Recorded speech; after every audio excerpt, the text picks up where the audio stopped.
You know what they say, Luigi. You can't peel a potato, but you can peel a pumpkin. Things were never quite the same after Luigi was arrested by the police. Mario had never imagined himself a lonely man capable of feeling the emotions that he felt. Yet now, in the moment, he was so shell-shocked by the very idea that the reality of the situation refused to sink in. The mirror would be his friend, and his reflection the replacement.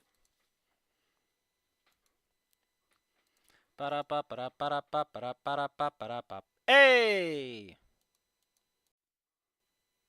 The mirror would. There I guess making sure you can actually hear because I like to tone it down a couple of notches, give him. Give him heck. I've got a tumbly, it's full of rumblies.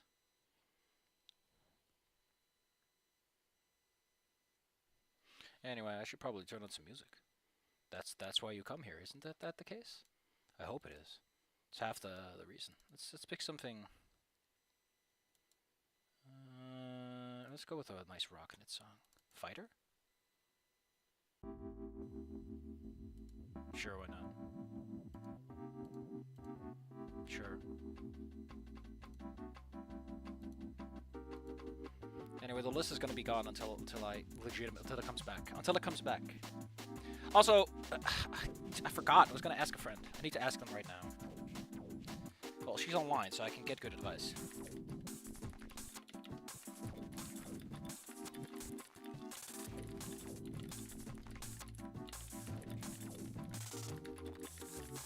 Because I know someone who knows a little bit about Yu-Gi-Oh! And I wanted to know if Relinquished was actually as bad of a card as I made him out to be. I just want to be fair, okay? I just want to be fair about the situation. I'm just not too sure of myself.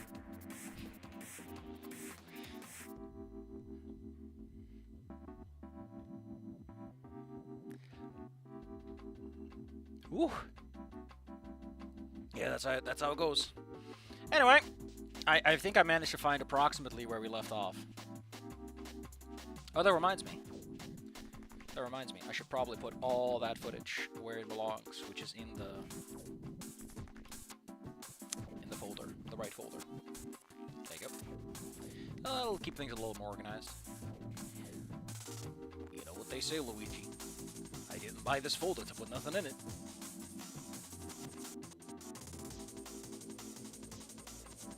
Am I gonna remind someone that they're okay? No, it's okay. There you go. Send them a GIF. That's all you need.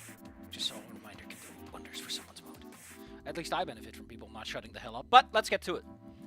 Where were we again? Oh yeah, well, we're after the Fang revelation because Anon remembered that he's the protagonist of the story and he has to feel him. Oh, hold on, I need to start the recording before that.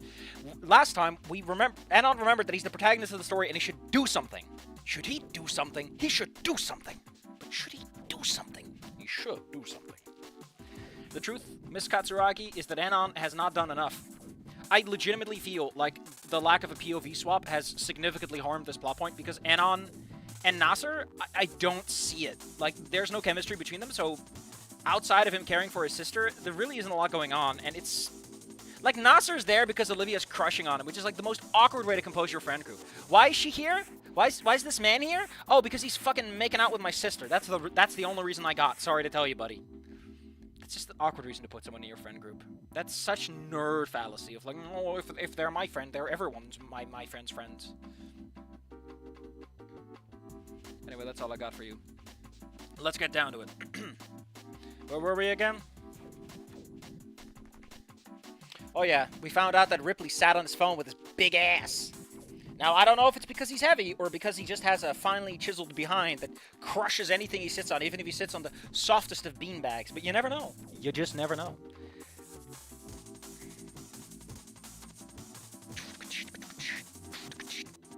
Dang. Anyway. Yeah, Fang wasn't here. That's like the big thing. Lucy hasn't shown up yet. I don't know whatever to be grateful or sad about Fang's absence. Is Lucy even Fang at this moment? Is Fang even non-binary? Because that's like a whole thing. Ripley and Samantha peer at each other before the former's side. Your sister's at home. And she would have loved to be here, but you know how cautious she gets. I do feel like there's a little too much of these intermissions. I said it before, and I'll say it again. You don't need to explain everything about how someone is emoting over their conversation. Give your reader some credit. Let them fill in the details. If all he does is make an excuse, then don't say he tries to make an excuse and then he just makes an excuse. This is summary language. This is language you use when you don't write it out. Unless there's something you're trying to, you know, like, seem to try an excuse. I guess that's the point. I guess that's the point now that I think about it. Because we all know that Fang doesn't... Fang is avoiding Nasser, is how it goes in the original one. She doesn't hate him. It's more that Lucy feels like being around Nasser is a bad thing. However, I do feel that if you're one of those...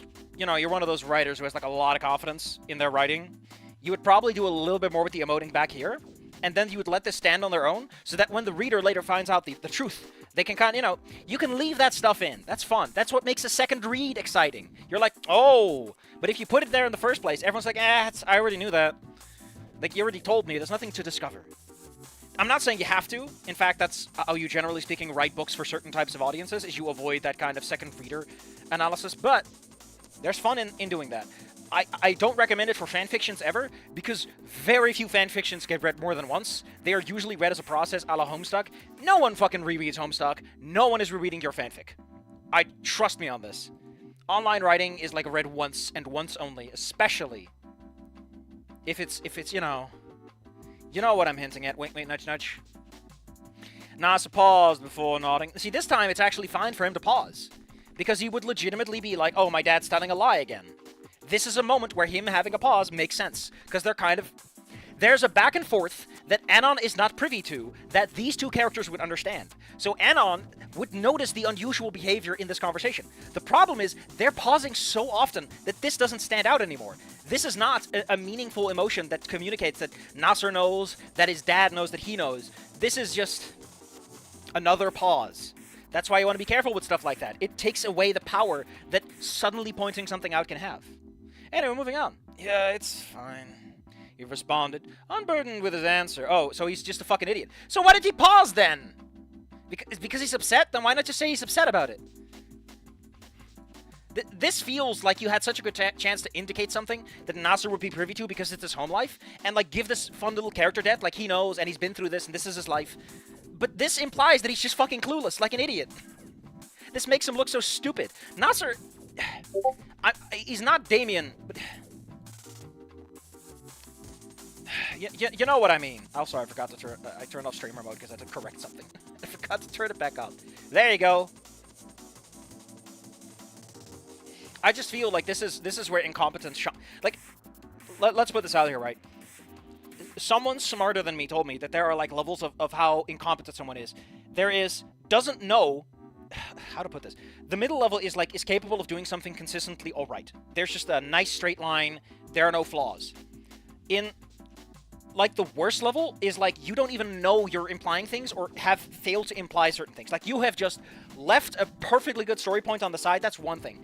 You've left it on the side, and you've almost implied it. You've gotten this close, and then you got rid of it. Like, you've actively made your work worse. That's the worst level of competence. And then he says, then you stop yourself from making those stupid decisions because you know, actually, that's stupid. I shouldn't do that. And then you start making the better decisions. You start improving on your work. And then you become aware of where you're making those... I just feel that this man had a perfect opportunity to do something nice. To give me some of that sweet, succulent character development and just slurp it up with a straw. I really feel like this should be a moment where Nasser legitimately is like, this is my moment. I won the match. Shouldn't my sister be here when I've won the video games? Like, in his mind, in his childlike mind, this is important to him.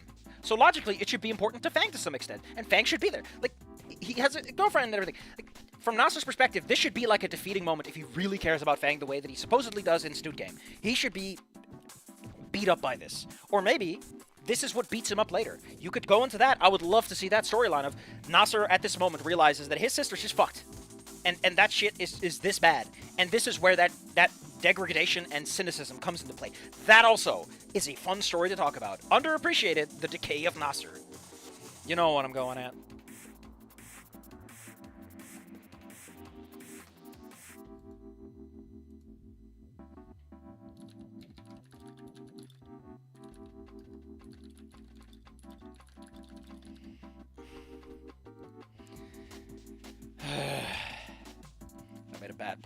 deserve to die for it. But I'm not telling you what it is. Nasser paused before nodding. Yeah, it's fine, he responded, unburdened with his answer. I mean, you could also make it that he's already that cynical that he just doesn't give a shit. That also is an angle you can take. There are several different good angles you could have exited this street with, and I don't think he's going to take any of them. With his answer, as Ripley and Samantha seemed to take notice. Small smiles on this note. Thank God our son is a social moron. Thank God he's autistic and doesn't notice that things aren't as good as they appear. I mean, he's 12, so that's fine, but this is his home life, right? Like, here's the thing, right? Here's what I'm really getting at. Yes, he's 12. He's not that emotionally developed. He's soon going to be a teen, and he's going to care about what other people think. But at the same time, you can integrate that into the arc. Teens are defined by caring about their environments and what their environment thinks about them. So logically, this could be one of those moments. You could work that in. There's so many ways to exit this conversation that doesn't make him look like an idiot. This is his home life. This is what he's consistently exposed to. He should be smarter than this. You know, he was forced to grow up faster in this one specific way. And that's the story. This man is just gracefully avoiding the several different ways this could be a fantastic moment. Not a good scene, but a good moment that could be part of a good scene. Just threading the needle on all the good ideas. And missing all of them. Just bravo. Impressive. Samantha then looked at us, changing the subject. Why are you telling us that? That's what she's doing. Like, again, you don't have to explain what the sentence is doing if the sentence is the thing that it's doing. This is a tautology in terms of writing. Or is it pleonasm? I never know. I always forget. Every single time I forget what a pleonasm is. A tautology is a repetition of the same ideas using synonyms, whereas a pleonasm is okay. This is a tautology, not a pleonasm. You don't see many pleonasms. Those are usually used for grammatical emphasis.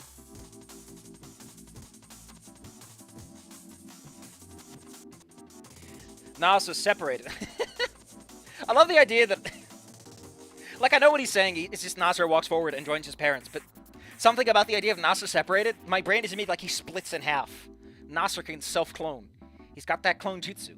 Turning to us. Yeah, Mom and Dad, this is... shouldn't he say these are? No, this is... yeah, he would introduce in sequence.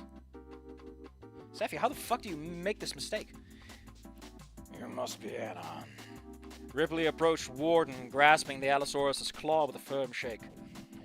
Nasser told me you had a hell of a grip. Explains why you're second in the boxing club. Nasser's eyes widened, snout opening as Warden blinked. The aforementioned speaking first. Actually... ah, fuck it. Ready or not, here I come. Okay, I have issues with this. If Anon already is like having a small mental breakdown over seeing Nasser, and he's somewhat upset that he sees the parents, this should be a moment, right? This should be a moment where Anon is like, I have to do something, or it looks weird. Like, this should be a moment for Anon. Like, he doesn't want to talk to them, right? If anything, the last time he saw Ripley and Samantha, they were mourning over their lost children and his girlfriend and a good friend of his. Anon, if he feels anything at all like he did with Nasser, he shouldn't just slide into these DMs like this. Man should have some, like, try to overthink it. Like, do they know? Might they know? Should I be worried about that? Ah, fuck it. Ready or not, here I come. Like, it's impressive how this man avoids every opportunity to make the scene a little bit more interesting and give everyone a little bit more depth. It is impressively flat and shallow. Like, at some point, it just becomes its own parody, as they say. It's so inherently incapable of achieving even the most accidental successes that it becomes a parody of itself. That I like, and I hope it's going there because that's funny. It's funny when something is like this close, just like a hair away. You could make Nasser notice or care, communicate to people around him. Like maybe Olivia... listen. Where Olivia should pick up, hey, why is Nasser like this with his parents? Nasser, why were you like that with your parents? What was this about Lucy? Like, if she picks it up, wouldn't that be great? She's older. She's older than him. You probably, I don't fucking know how they're all fit together. But she could be older than him. And thus a little wiser. Also, she's a woman. You can fit that in if you want to be like that. And she would pick up on that. And you could make that a moment for them to bond, to have, you know, bring it into the fan group. Anon already knows what's going on. So, for him, it's another sequence where, like, oh no, I've gotten close to my old life. And now I need to avoid seeming like I know too much. Like, I could avoid Nasser boyfriend status. I could avoid that. But I can't avoid this conversation. Uh-oh. I have to be careful. Careful. Or the dad's going to figure out I killed his daughter. Jesus, Anon. What is this mess you got yourself into, buddy? That would be me, sir. I stepped forward, unable to meet his gaze for a moment before finally peering up. Seeing the surprise in Ripley's orange's eye. You're a comp.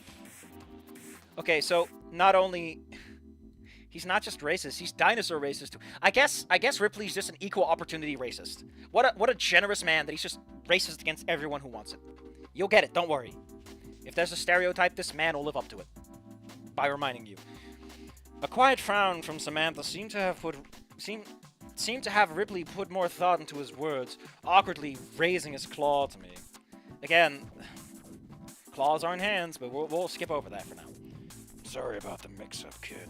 I shrug, accepting his handshake. No worries, I get that. I then feel the pressure against my claw, realizing that Ripley was testing my grip. I decide to endorse him. You're not even You're barely in puberty, my man. You are not beating this adult chief of police, man. This is a lost cause. Every muscle in my arm suddenly flexed and tightened beneath my jacket as a burst of pressurized air escaped between our twin claw. Makes one of those fucking fart noises you get when you make your hand do that. The very atmosphere around us seemed to grow heavy. Uncomfortable. Please, do not use uncomfy. In that context, it sounds so silly. Uncomfortable even with how everyone else stood. What does that mean?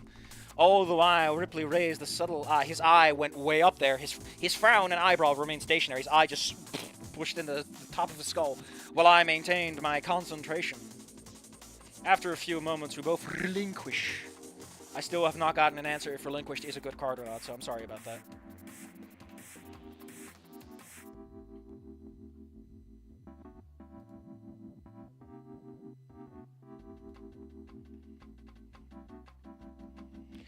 Hold on, I gotta bully some people. You're not getting away with this, Chief. Hold on, this is gonna take a hot minute. I have to scroll all the way up in this. I have to scale mount. I must scale the mighty mountain. Did you know that Discord now sends you updates if someone, likes your shit? It's hilarious. I hate it. Fuck them. Jesus, why did you do that? Oink.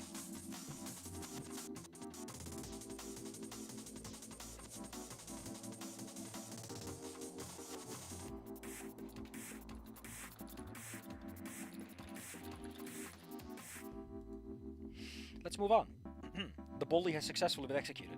After a few moments, we both relinquish. See, this is the right time to use relinquish. Because it's a more heavy narrative scene, you want to use a bigger, fancier word for it. And relinquish, right word for that context. Like I said, what we're really reading here is a person just throwing a d6, and every time he hits a 6, he gets the good one. That being said, relinquish is often... whatever. It's fine, Safi. It's a good use. It's a good, nice, sassy use. Because it's such a low context, and then they shift gears entirely. Ripley then burst out into laughter. Consider me impressed, Anon, he said with a smile. I'd be surprised if he said that with a cry, but that's just me. It felt surreal hearing that come from Mr. Ripley's snout. Again, that's a decent usage of snout in this context. Especially if Anon's an asshole, at least. Again... snout isn't a very polite term to use. Thank you, sir, I simply respond. Wouldn't want to say it too complexly. He's too old for that. The grizzled pterodactyl looking... He's like half a decade younger, though. I imagine that Anna would say that he's noticeably younger or might be missing... Like, it'd be a fun detail if he was missing a scar or two, and Anna would comment on that, give some sense of time being reversed. Like, he looks like the Ripley I know, but he's missing a few scars, and the crest hasn't healed properly. So, something that really helps show that Anon is, like, out of his element and has to be careful, because he's like, oh no, I shouldn't tell him that I got his daughter killed and his son in the same day. Again, the grizzled pterodactyl looking to Doe and Warden. So... I hope... Of course he's not going to mix up Doe and Warden. That's the real awkward one to mix up. So then the two of you must be Doe and Warden, Ripley noted. No, it's Inko who notes. The human and the Allosaurus nodding respectively. Shouldn't they just be... Nodding respectfully makes more sense. I don't know if you mixed up respectfully. Because respectively is like in order of presentation, which isn't applicable in this context. As Nas's dad looked to Olivia. By elimination, you must be Olivia. Why aren't you in a wheelchair? He takes out his gun. baryonyx nodded as Samantha spoke up. Oh, Nasser told so much about you. The tarot matriarch smiled. My little Nasser might have a crush on you. Oh man, she's got the old news. Oh. Oh no. Nasser never told them. Or maybe they never got the message. I feel like this should be written a bit better to imply that like Nasser never told them or they didn't catch on to it, which is weird for someone's parents. Again, parents in this seem to have some lacking ability in reading their children. Although again, I guess they just know Anon as a melancholic weirdo, so fair enough.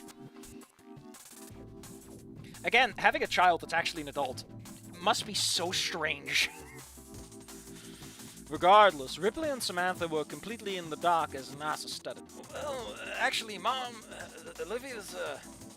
Olivia hugged Nasser from behind. I'm sorry, I can't stop imagining her in a wheelchair. Every time I'm like, oh, she's in a wheelchair. She's like, no, she has legs, and they work. Olivia hugged Nasser from behind, snout resting on his shoulder before kissing him right on the cheek. Careful, Olivia, you might just fall over. The baryonyx then smiled up at Ripley and Samantha. I'm his girlfriend. There was a moment of silence between the two adults, and I blinked to something entirely new, perhaps slightly cursed happened. I'm gonna give you this is a Safi Crook coming right at you opinion. I feel that ellipses do not belong before severity indicators.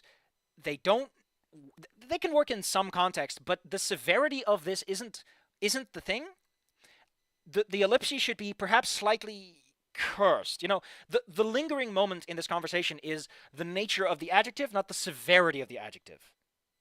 Actually, is that an adjective? I don't know. The descriptor. The descriptor itself, the nature of it, is what matters, not the quality of it. So the slightly isn't what Anna would linger on, but it would be slightly cursed, not perhaps slightly cursed. I mean, it could say it like that, but again, you can make it a writing. You can make it a character quirk. You could totally have that be the thing, like Anon pauses before. Man, okay, listen, please.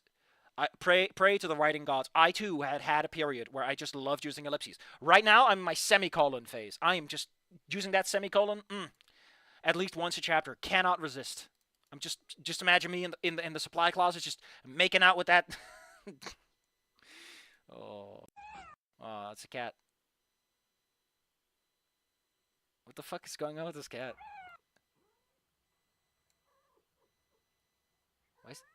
What the hell's going on with this cat? I shouldn't get this distracted. Samantha's eyes had opened. I feel like Samantha's eyes had opened is a bit better. You glutton. I am a glutton. I'm a glutton for semicolons. They're so tasty. Fuck you. I like these weirdos.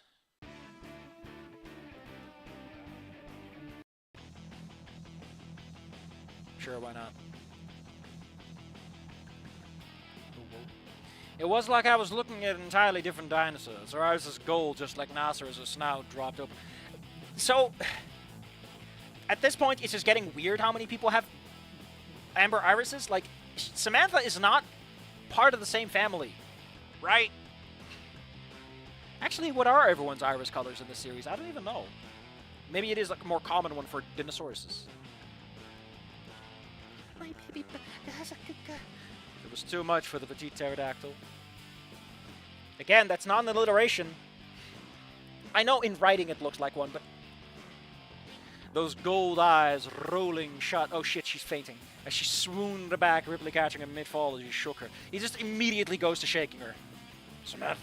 Samantha! Ripley tried to resuscitate as she murmured incoherently. Something along the lines of how Nasser would now be moving away with her marriage. He's like 12 to 14. Rap to Jesus. Nasser had now joined his father in trying to revive his mom, Olivia staring at the scene she had inevitably caused. A smile now twitching with absolute regret. All the while, Dole, Warden, and I looked at each other. Snouts and face turned downward as we suddenly found the grass beneath us of incredible interest. Would you look at that? It's a sentence that actually works.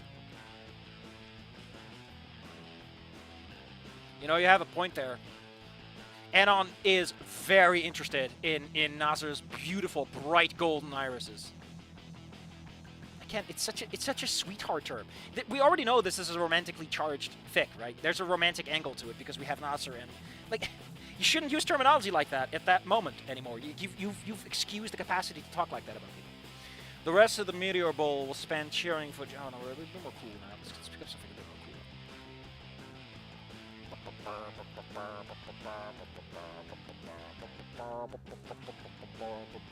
Let's pick out a song from C10 Times. West Coast Kickin'? Yeah, I like West Coast Kickin'. Let's go for that one. The rest of Meteor Bowl will spend cheering for Jeremy as Nasser and his parents. Hey, they just... to be honest, I feel like there should be a little bit more interest. Like, you are in the boxing club. Shouldn't your sister at least be attending? And thus by proxy, I don't know. It feels like you can make the scene a bit bigger, but at the same time, you don't really want to have your available characters too broad, because that makes it seem too bloated. He had shown up amongst the 10th grader for the track event, and although he hadn't exactly been the best at running, his training in the past month had shown, actually securing 3rd place among the runners. His parents? For Jeremy? I thought he won. Warden and I ran back onto the track to celebrate, throwing fake punches as he retaliated, bobbing. Oh no, wait, Jeremy. Jeremy's in track? I completely forgot at this point. Oh yeah, Jeremy is apparently also a track runner. I forgot, because we focus so much on Nasser. This is why you don't overlap characters like this. Makes your writing a bit more confusing to idiots. Such as, moi. Warden and I ran onto the track to celebrate, throwing fake punches as he retaliated, bobbing and weaving before we broke out into laughter. Can you stop laughing, Anon? You're gonna wear out your vocal cords. Just keep it on the down low, buddy. And then a sudden fear as Coach McHale roared out, "I am happy for you, McHale, Jeremy." He gets a sandwich for it. All 3 of us screamed as the Ankylosaurus ran towards us, Warden and I managing to escape in time as he wrapped the Gigantanosaurus into a death hug. Jeremy reaching out to us as the last of his life left. An F. No, you would say something like pay respects. You wouldn't say an F for fallen soldier. Like, Anna, you are smart enough to know the COD reference directly.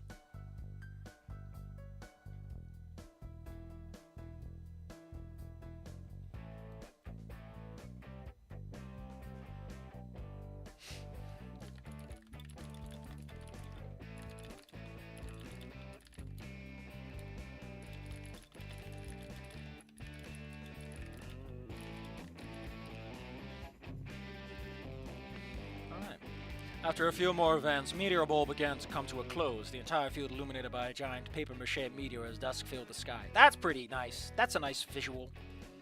Although, you know, could use a few more descriptors, a bit more fluff. Make it feel like a finale, depending on what you're doing with the scene. Again, if you're just skipping over it, don't even bring it up. And that meant it was time for Nasser to go. We stood in the far end of the parking. That's it. That's all we get. We get one sentence on like a situation that could be a moment.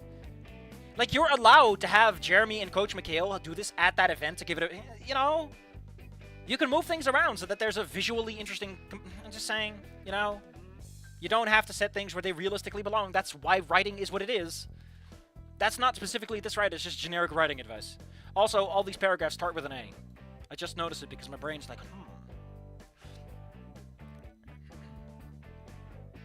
We stood at the far end of the parking lot. I feel like you could keep this. You could keep this, but you would have to blend these 2 sentences into one.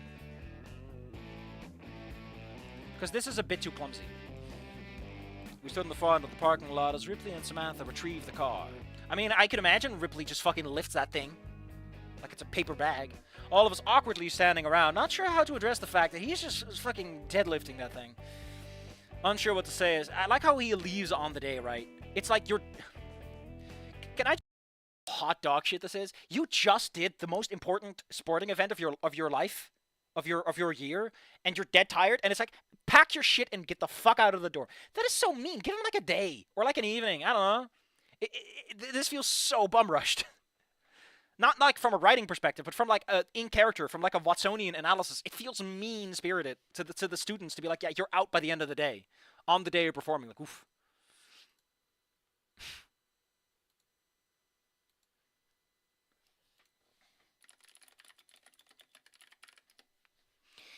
Ba-ba-ba-ba. After a pause, I finally decided to speak up. So, I smiled, yet I knew I couldn't keep the sadness out of it. Knowing this would probably be the last time I'd seen Nasser. We had a pretty good time. I reminisce. Yeah, Doe agreed. It was great having you at our table while you were here now, sir. Well, if you ever come back to Genola Park, we can always meet up again. Warden offered, hopefully. Nasser nodded, a small smile on his snap before it died out, looking at Olivia. So, if you have this giant nose, right, is nodding, like, more uncomfortable? Like, does it strain your neck more? It should, right? Olivia? He asked, the baryonyx peering down for a moment, to close her eyes before looking back up. I'll miss you. I guess I gotta pick up smoking again. My throat's not gonna get much better, Musetta.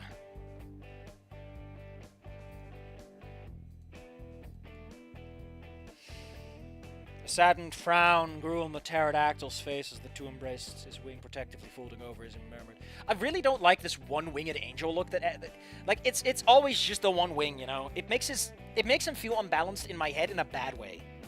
Like, how the fuck do you run if you're this unbalanced muscle-wise? Like, you'd constantly be compensating for the other wing if you're trying to use, you know... I miss you too. He then peered into her eyes. Hey, that's a good use of peer. But I'll never ever forget you, Olivia. Or is it like, I'll never, ever forget you, Olivia? I don't know, it's one of the two. This is why I like to use italicized text, all caps, and bold text. Because I really feel like it's important to bring that emphasis across, but you want to be careful with that, because you know, you go a little too far. It's okay, they gave Nasser a Monster Energy Ultra Zero, the USSR choice of drink. In this beautiful world of dinosaur communism. No, Nasser has one wing, the other one is atrophied, but the writer keeps emphasizing that his one good wing does everything, and it makes his design feel lopsided in my mind.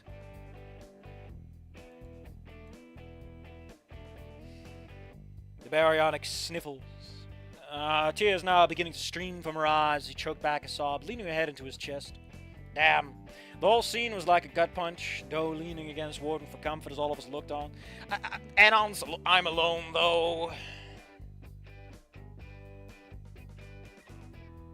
I'm alone. Can we make that a threesome hug? Sorry. Sorry, Anna, we're dating now, so you can't join anymore.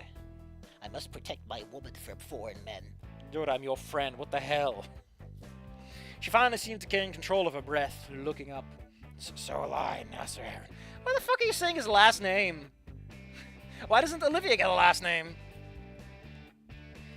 She then let out a shaky giggle. God, it feels weird saying your full name. Hell yeah.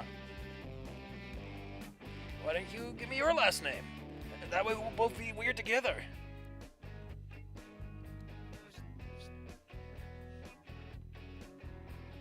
Olivia let out a bit of amused air, closing her wet eyes. Your eyes are technically always wet. It's unusual when they are dry. So you would want to use a word like soaked, flooded, you know, really emphasize the tears. She then opened them. Oh, Halford, Olivia Halford. The baryonyx. Shouldn't Anon have something to say about this? Like, I feel that Anon, after everything he's tried to do for Olivia, should have, like, a, hey, what? You're not a fucking Anungus? You're not an Anungus with me? Jesus, Olivia, it's been years. Your parents have been dead for over a fucking decade. And I've done my best to be your best brother. And you're still fucking Halford? Fuck you, Olivia. Like, I feel like you could make a moment out of this, especially since Anon is trying. Olivia half-folded. I'm gonna... Step back or I'll fold your girlfriend in half. Alfred. Olivia Alfred, the baryonyx revealed. Nasser paused before giving his response, hugging her more tightly. Your name is beautiful. Dude, you got low standards. They both laughed. Why is there an interruption sign here? You can't interrupt an ellipses, motherfucker. That's not how that works. You can't interrupt a pause. Not like that, I mean. Like, she's not... You can't interrupt yourself, is what I mean. They both laugh at that, just as the car arrived. I mean, you can't interrupt a pause. That's just dead space. Just as the car arrived, heralded with a brief honk as the window opened. Again, if you're writing something like this, you want to put the this before the that, the senses before the statement. Anon observes the situation, and then he designates it with purpose. Ripley called out. Saying goodbye to your friend, son. Nasser nodded. All he does today is he's just nodding away, sleepyhead. That monster zero energy ain't doing it. Both he and Olivia reluctantly separate. See, that's a better use of separating. Because there's two people involved instead of just one, noun-wise. Yet before he moved to his car, he turned to me. Anna? Again, in a cooler story that's more about the meta-narrative, this be fucking cool, because it's a moment where Anon's like, oh no, has Nasser figured me out? Oh, woo? Anon? I tilt my snout, not having expected him to delay any further. Yeah? What's up? Again, you don't have to explain, I ask Nasser. This is... The reason you want to use something as plain as I ask is you want to clarify who's speaking. Like, if this was the beginning of the sentence, you would want to explain that. You know, the clarity is nice. But we've already gotten that explanation on who's talking. So you don't need the emphasis. This just breaks up a sentence. Which is fine if that's what you need, but... People already... Again, someone is ellipses pausing. My man, stop it with the... My problem, right, is you're using a lot of ellipses and you're using paused as a like, pick one, okay? Just pick one. I recommend the ellipses because saying paused all the time just semantically satiates the word worse than it already is. Again, you can't interrupt yourself, though. That doesn't make sense. Unless you have a sudden revelation in your head, then it's nice for emphasis. If you're trying to indicate that they're deep in thought and then they pop out of it. I gotta get a haircut soon. Whatever. He paused for a moment, peering away as if trying to figure out what to say before looking back. I guess I've been meaning to say this for a while, but he then gave me a grateful smile. I just want to say thank you. I blink. I mean, shouldn't he be thanking the whole friend group? It feels more logical. Hey, Anon. Yeah? I remember. Anon's just... I would imagine that if Anon heard that, he would either shit himself or vomit. One of the two. Make your pick. Make your claim, buddies. I've been told by someone who knows better about Yu-Gi-Oh! That Relinquished is not a good card anymore. It can be good with the new Relinquish support, but the game is stale and dead. Okay.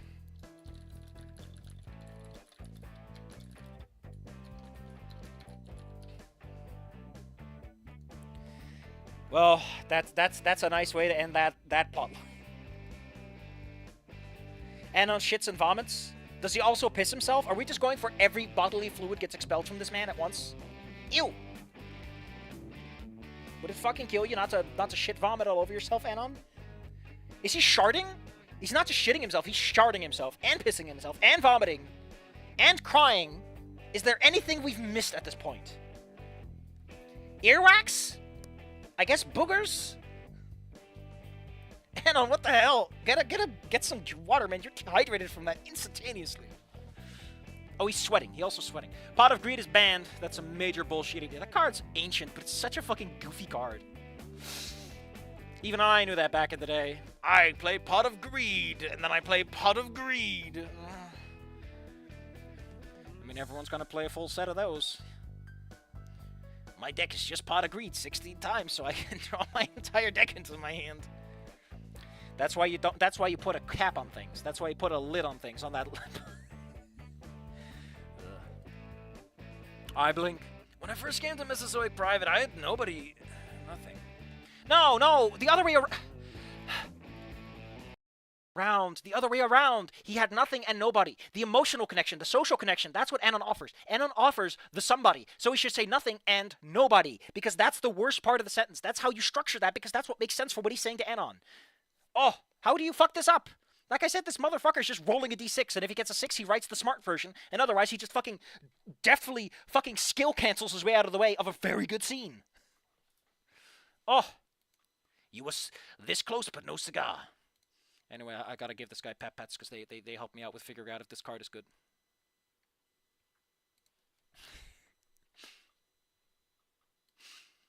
Anyway. All Pot of Greed is... Except 5 cards. Those 5 are... God damn it. That... I had nothing. Nobody. I mean, I feel like this doesn't even work then, because what exactly materially has he gained, anyway? Like, it should just be I had nobody. The and nothing is given emphasis, but I don't know if that even matters or anything. Like, I guess the ellipsis should be here with had. I had nothing and nobody. Or nobody and nothing? I don't know. This in general just strikes me as a little odd. Because, again, Anon hasn't done anything material for him. But then he showed up and invited me to your table. It did everything to make me feel at home when I was so far from it. Yeah, don't double up on nouns like this. This is where you use pronouns. You use that classic it. It's Nasser, so he also splooches. God damn it. Oh, I do not.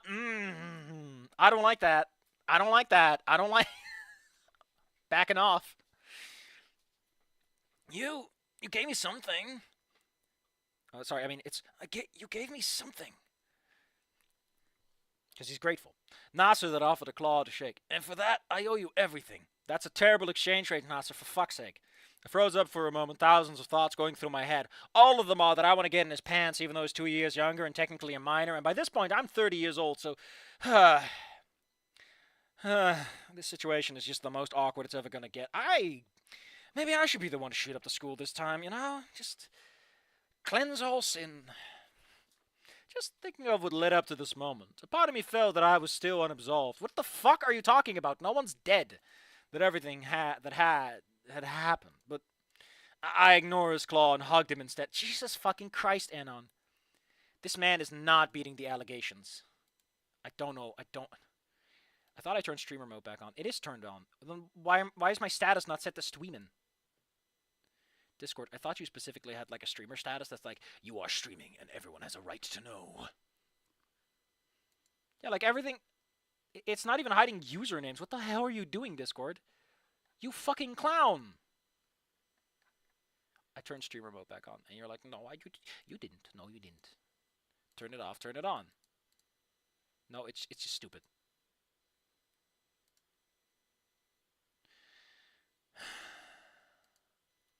I'm sorry, there's an important interruption right now, but we hold on for a little bit. I ignore his claw and hug Nasser instead. His good wings seem to tense up as we separated, and you're both gay!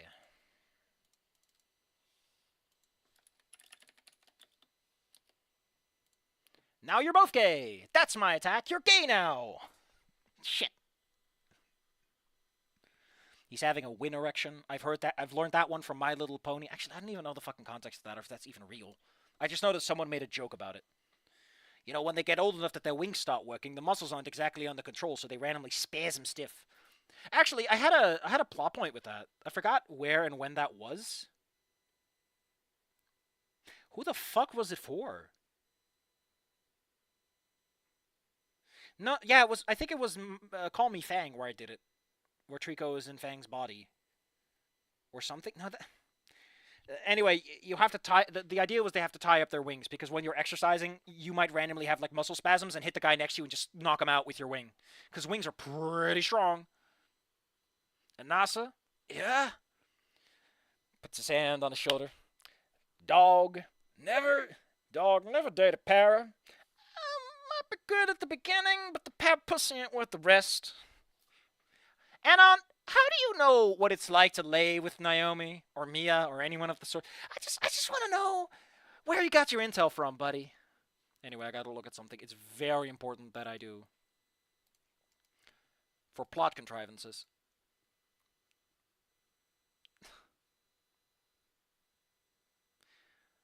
Goddamn. Okay, yeah, okay, yep. Fuck me, I guess. Jesus.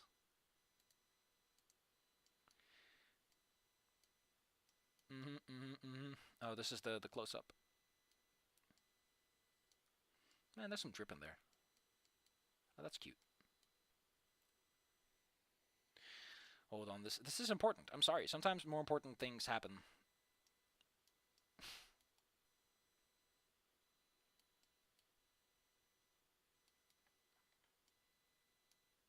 Oh, there's sheep in there. Nice.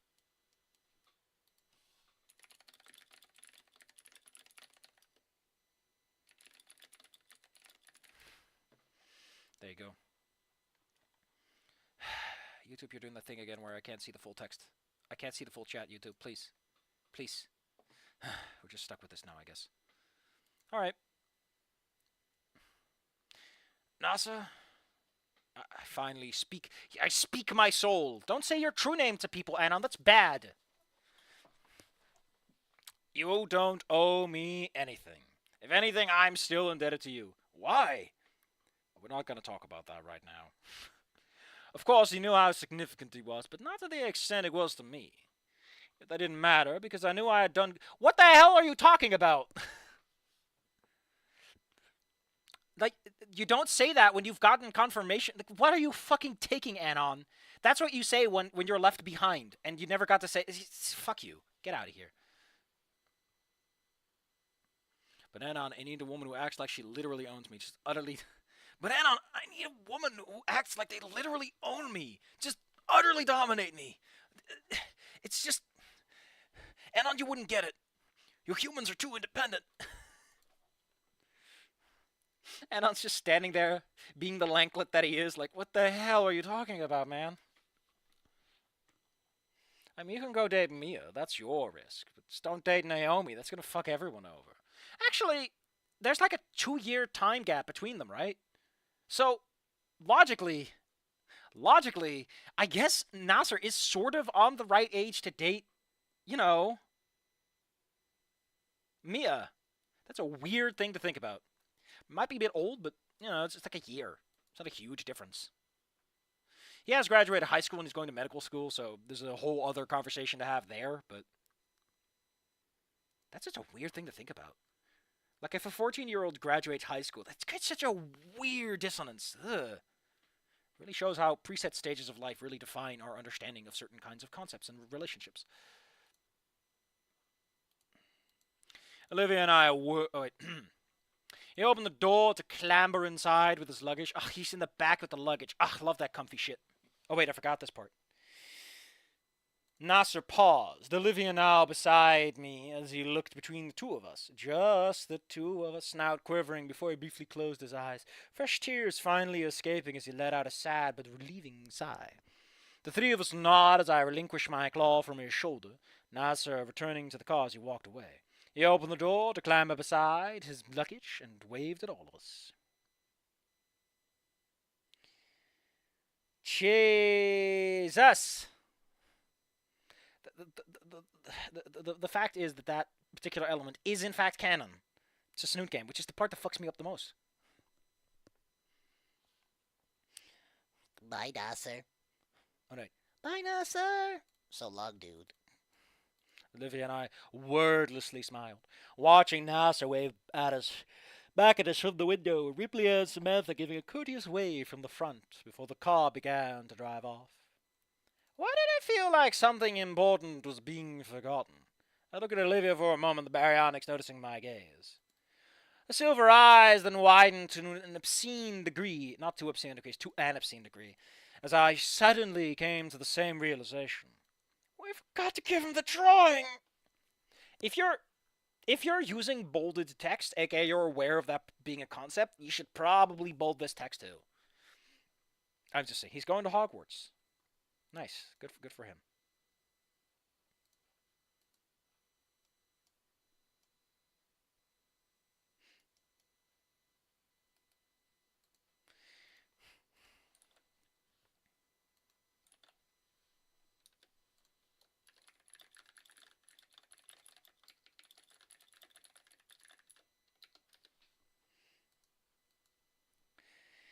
I do like this, though.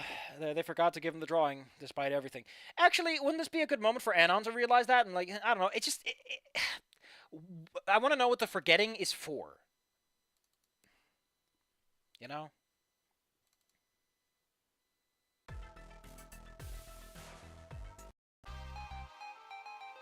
We forgot to give him the drawing. The drawing. I don't know why some people say drawing, but whatever.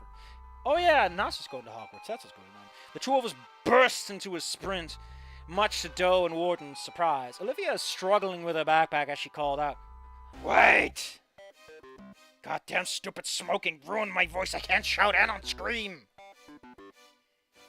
Yet the car was already approaching the end of the car park, the family unable to hear us from the other end. I mean, it's a car, the engine and everything. I then made a decision upon realizing that I could run faster than Olivia. I mean, Olivia mostly does... She swims. She should run pretty fast. I don't know what to tell you, Anna, but if she actually, like, swims for realsies, although she probably uses her tail, which doesn't help with the walking.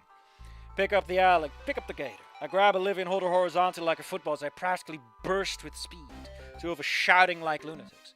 My legs moved so fast, I was pretty sure I was leaving after images. I like how you're having time for this bullshit while you're trying to help her.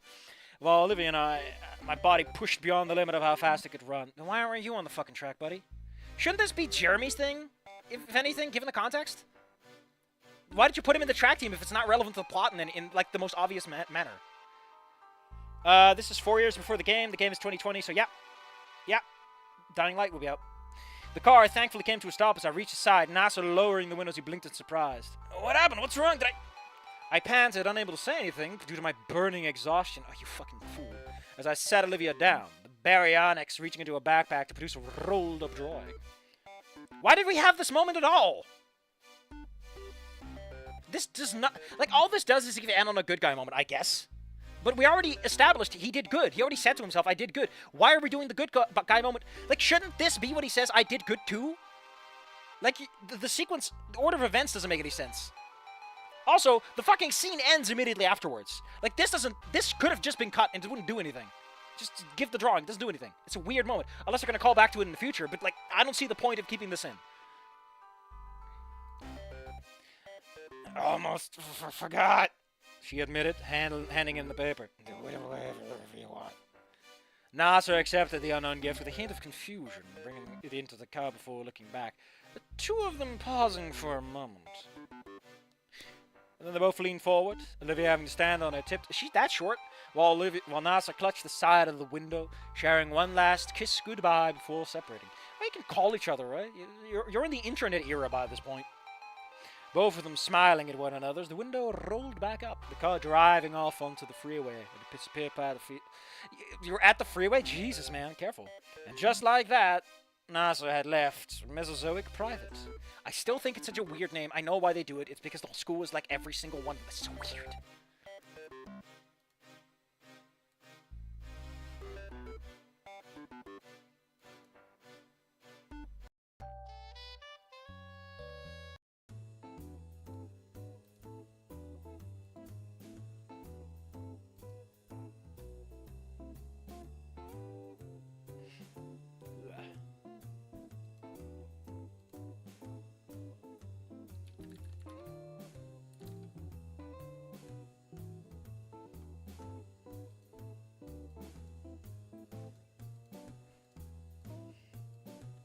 Olivia is a short stack. No, I always got, like, if you look at the animation where Inko and Olivia are dancing, she's not that short. Like, I know it's easy to imagine Olivia as a short stack, but it's because she's in the wheelchair the whole time. But like in the dancing sequence, she's not that short. The past few days were hard for Olivia. Not that I was faring all that well either, but considering how close they were, I could relate to what she was going for. Going for what? She's not going for anything. She's experiencing something. Like, she's not actively causing this, in that sense. For the first few dinners at home, she ate before returning to her room. Ah, she's got that. I'm surprised she even eats. Usually to stay there for the rest of the night. Despite it all, Mom and Dad uncertain she would eventually get over it. Yet one morning, she surprised us all. I want to get serious with my heart. Dad blinked behind his glasses. I mean, is he going to blink in front of them? I'm being facetious. That's not even that important. Olivia is wide, though. She's very voluminous, as one might call it. Oh, shit. Fuck. Oh, yes. Saved it. Dad blinked behind his glasses as Mom tilted her head, speaking up. A little bit of ambiguity. Who's talking? What do you mean by that, dear? I mean, I want to enter a competition and see where it goes. I like how she says that. Why don't you introduce an art contest first? And then we roll into it. I don't know. It feels like weird to say, I'm just going to join a random art contest. Just whatever I win or lose. The baryonyx shrugged. It doesn't matter. I just want to try it. Here we go. There was a pause as Dad asked, do you know if there are any upcoming competitions? Only one, and it'll be in 9th grade. Hey, which gives me plenty of time to start. Now it was my turn to be shocked, looking up from the plate of scrambled eggs. Eggs are for carnivores, I guess. Are they? I don't know. They're such a weird thing.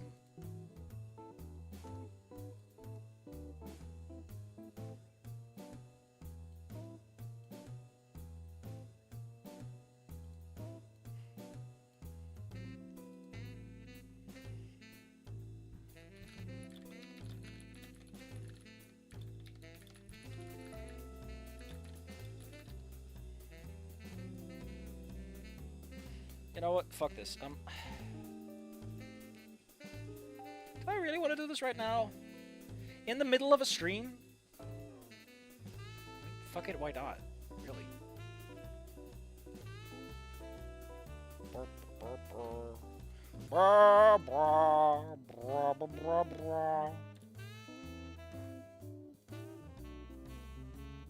Now, you might say, Safi, you just started a new recording. Is now the time? The answer is, I could pause it, but, you know, I'm not... I'm just not that kind of guy, you know? Sometimes people are just not like that.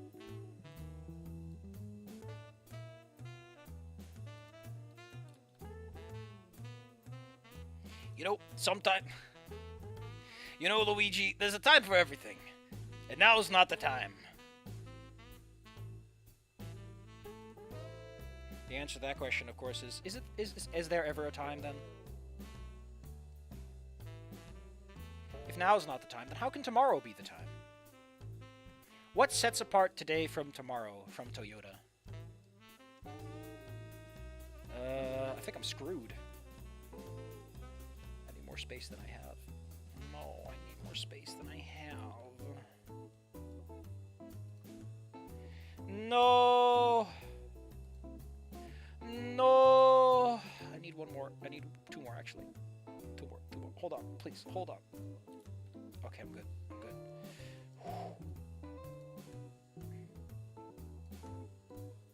Yeah, that was exactly 10. Fuck me. Jesus. You know what they say, Luigi. Mario, I've had enough of you telling me things. I'm already dealing with a lawsuit. They keep saying that I killed some CEO I've never met. I'm off with the plight of the proletariat, but...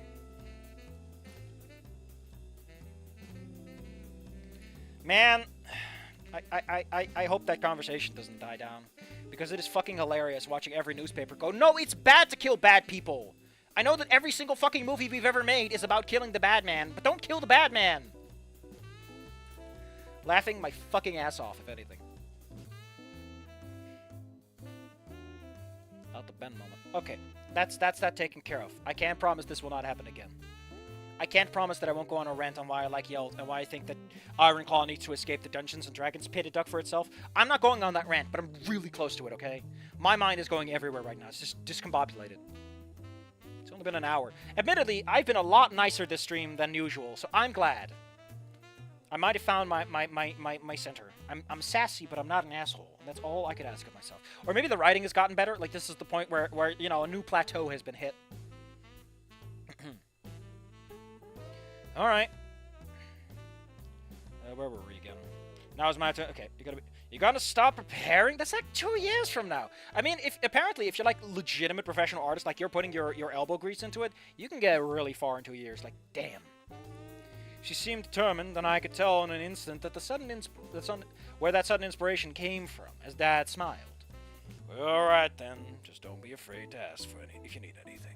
Thanks, Uncle Ed, but I got more than enough right here. It feels so weird to call him Uncle Ed. Like, you have known him since you were like 4 to 5, or 3, right? Like, oh yeah, she's 1 year younger than Anon or something? I forgot. Point is, here's the important point, like the plot point that matters. It's so weird for her to still be like, I have parents. Because she doesn't. Like, you're never going back to them. These are your parents as much as it matters. Like, you don't even remember all that much of no old parents. Like, I don't know. It just feels so weird that she's keeping that distinction to herself. Like, I know where it comes from. It's because she doesn't feel like she's part of the family, but at this point, she feels really integrated. Olivia smiled at the table. I know that he means that Olivia is smiling while she's sitting at the table, but the implication is that Olivia is smiling down at the table. Thank you, table. And rather wholesomely, I didn't know if she meant art supplies or else just in general. I got more than... Okay, yeah. I mean, art supplies can get pretty expensive if you want to get the professional stuff. You gotta know if you want it or need it, though. Weeks turn into months. We were already beginning 8th grade, sitting at the same old table. What's 8th grade again? Safi, you can't keep going back to the fucking... I can't. You can't stop me. I'm too strong for you. Oh, man. I'm gonna vomit. Equivalent to grade 9. 8th grade, yeah. They're going to high school next year, which means they're about 13. Or something. I don't fucking know how old they are.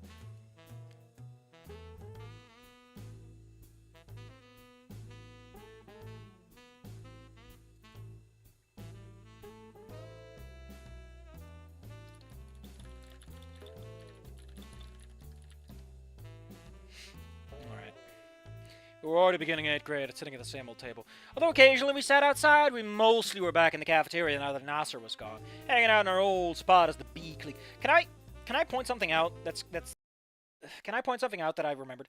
They're the B clique, right? They're the B clique. And the reason they got that title of B clique is because they are chill and they hang out and they provide advice to people. They haven't done that. They really don't do that a lot.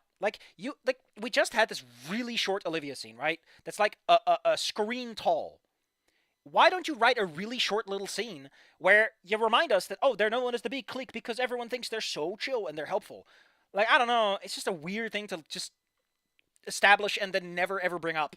Like, you can have Anon help people that are having problems similar to him, or fucking make that stuff matter and do something and move the plot forward or start it. I don't know, but you're just leaving opportunities scattered on the floor. I'm gonna trip over all these goddamn marbles you leave behind, buddy. Yet today, Warden and Doe had something important to say. So, Doe and I over the summer break and stuff. Warden tries to get the words out as Olivia and I listened. Doe decided to say it, hugging his arm. We're together now, boyfriend and girlfriend. I don't mean to be rude, but you can't get married this early. Oh, I thought you said husband and wife. I'm sorry, I'm a little... Wow, what a shocker. You might want to italicize that. And actually, no, that could give the impression that he's more shocked. I feel like Anon is the kind of sassy asshole who would say, I am restraining myself to not roll my eyes or something stupid like that.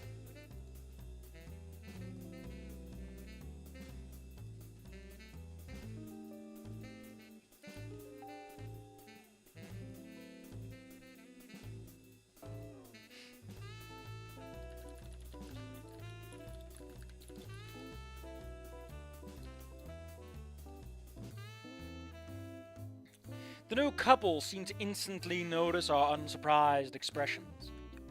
Our expressions, plural, thank you. Pretty much confirmed as Olivia spoke. Yeah, cool. Warden stuttered as Doe blinked. You knew? You knew? I mean, I scratched the back of my bald scale head. Kinda? So we were pretty much inseparable. I then rectified. And for the record, we're both super happy for you, but, I shrugged. Kinda expected it. Saw it coming. Doe looked to Warden, puffing out her cheeks in a pout. See, I told you they wouldn't be surprised. No kidding. Warden shrugged at the lackluster reveal, looking at Olivia. So what are you drawing today, Olivia? I like how he's just instantly changing the subject. Hey, don't you have to write out Warden, then change the subject? Because he's changing the subject. You're supposed to write that he changes the subject. Oh my fucking god. They don't know I got isekai'd back in time, and I'm gonna make a gazillion on Bitcoin. Why the fuck is Tesla stock going up? Like, yeah, like, I don't know if you fully understand. I guess it will go up because Musk is no longer interfering with his own fucking business. Because he's like the worst part of Tesla. Unironically. Like, him being too busy with the government organization that's just gonna make a big fucking mess because he doesn't understand government economics. It's just fucking hilarious. I'm not American, so I get to sit at the sidelines and laugh really loudly. You're free to start a rebellion and overthrow him or something. Just do that in your own time. You know? I don't have to get involved.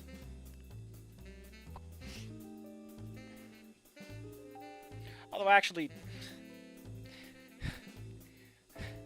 considering the history of the Dutch, it would very much be a thing. But only if it's the Spanish. We'll poke the New Yorkian dykes and get involved for no good reason. What a weird way to mix up your history, Safi. What are you even talking about?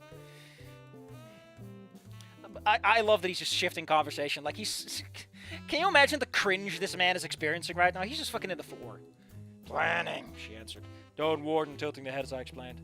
She's gonna try for that art competition that's coming up in 9th grade. I like how we have 2 years. What the fuck are you doing with your timeline? Yeah, I'm gonna prep for a contest that I know is coming in 9th grade. At this point, it just feels like a thing they just do. Looking a bit orange. I mean, just because he's a national color doesn't mean we give a shit. Did you know that we call oranges China apples? China's apples, to be specific. There you go. I don't know if does English call them mandarins? You know, the fruit.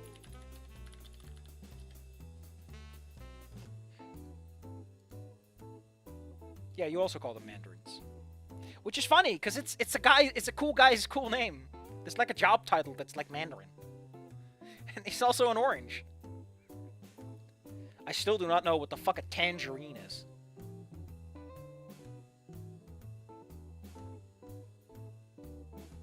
What the hell is a tangerine? I know that it's also an orange fruit. I just don't know what the fucking deal is with this thing. Hold on, let me get Google Translate involved. Oh, that's also a mandarin. What? I'm just very confused now. It is considered a variety of the mandarin. What? Huh? I'm too confused. I'm gonna take a nice long break now. Gonna need to recover from that. They don't know that I already have over 1 million power in Rise of Kings. God, get out of here, Anon. Nobody cares. Ugh.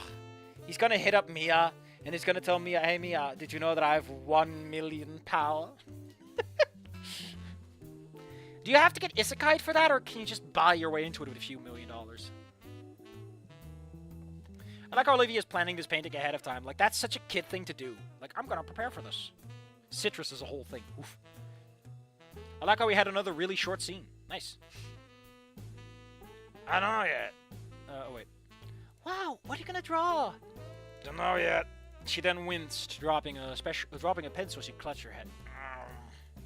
We all blink as I speak up. Olivia, you alright? Yeah. Just had a migraine. Really? Like, I know she loses her legs by the end of this. Is she gonna lose her fucking legs? Is this a random-ass migraine? That's so lame. It's such a character thing. Like, in the main game, right, in Wanigator, it's not a big thing. There's not, like, a whole backstory on her legs. And the implication is she's always been like that. And it doesn't matter. It doesn't matter where it comes from, because she lets it define her. That's what matters. From that plot, it matters. But she walks here.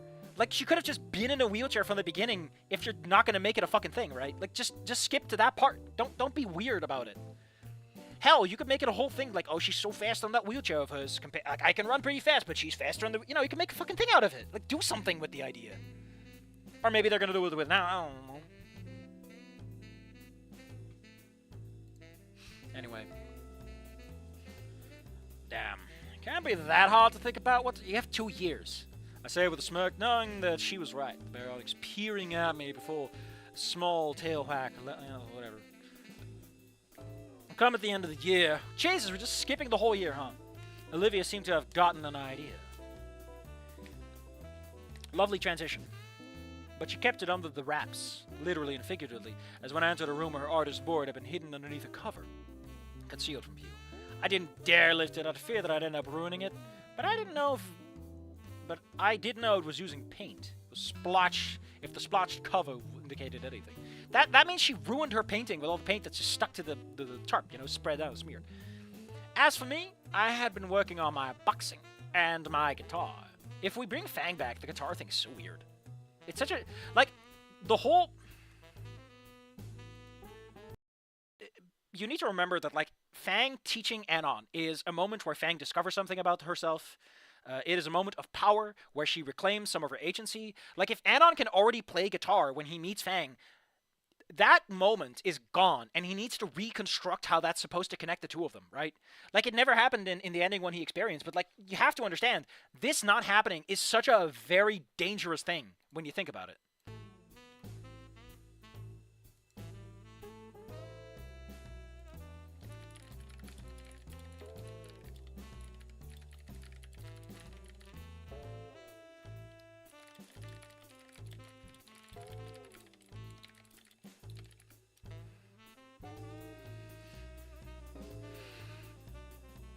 No longer did I take lessons for the aforementioned, as most of my music teachers said there was nothing left for them to teach me.